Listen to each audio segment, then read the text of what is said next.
Let's go up to Big Ten country for my second team I want to buy stock in tonight. And guys, that is the Illinois Fighting Illini.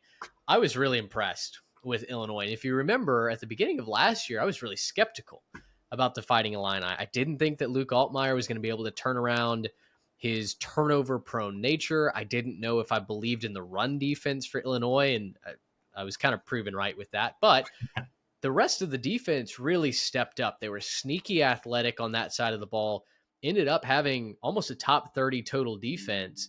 And the offense was able to play bully ball. And I think no more prevalent than it was against South Carolina, where, at least in that Gamecocks team, intimidated. They physically dominated folks down the stretch of the SEC. And Illinois stood up to them. And Luke Altmaier was able to drive the bus. His accuracy at times was very inconsistent, certainly once the competition ramped up, but he wasn't turning the football over, and he was giving his team a chance to win. Now you see Illinois bring a lot of production back, and they add a guy like Hudson Clement to that wide receiver core to replace a guy like Zachariah Franklin.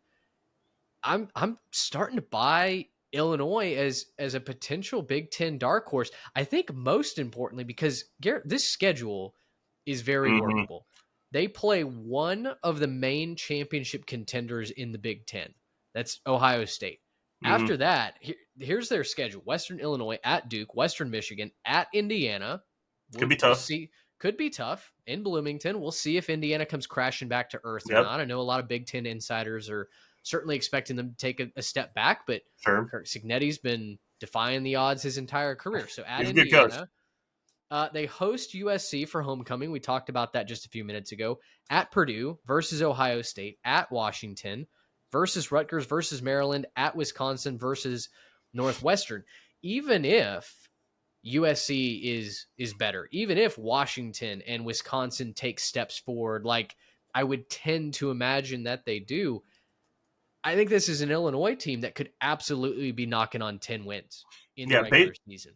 based on the schedule, because Illinois impressed me, but it wasn't necessarily like the you guys are hot shot, definite dark horse team, right?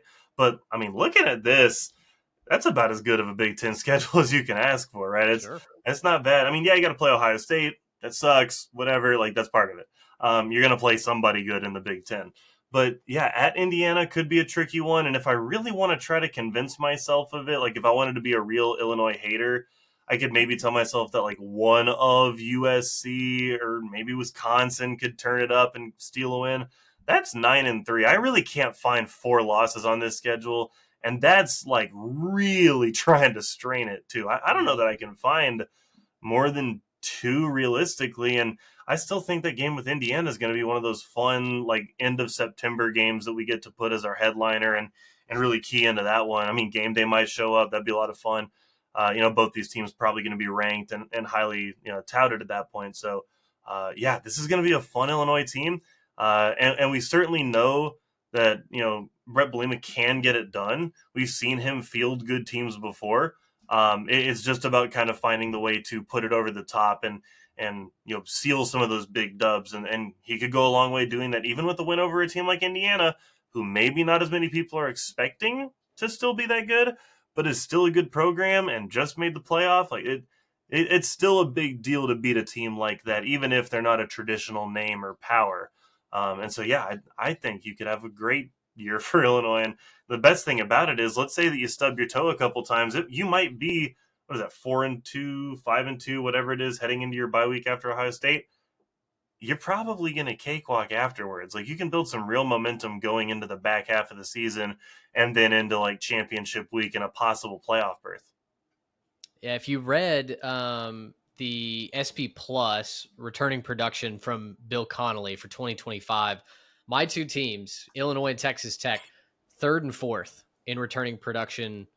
respectively. Illinois has got 78% of their offense coming back, 75% of their defense.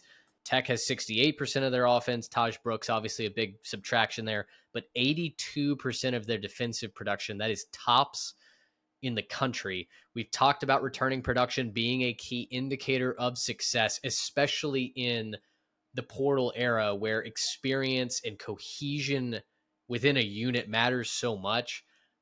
those are two teams that the metrics, the vibes, everything is saying go. So I'm giving you a buy signal. If you need a buy signal, here it is. I'm telling you to buy stock. Not official financial advice, but you know. That's right. Unofficial. Gracious him! How about that?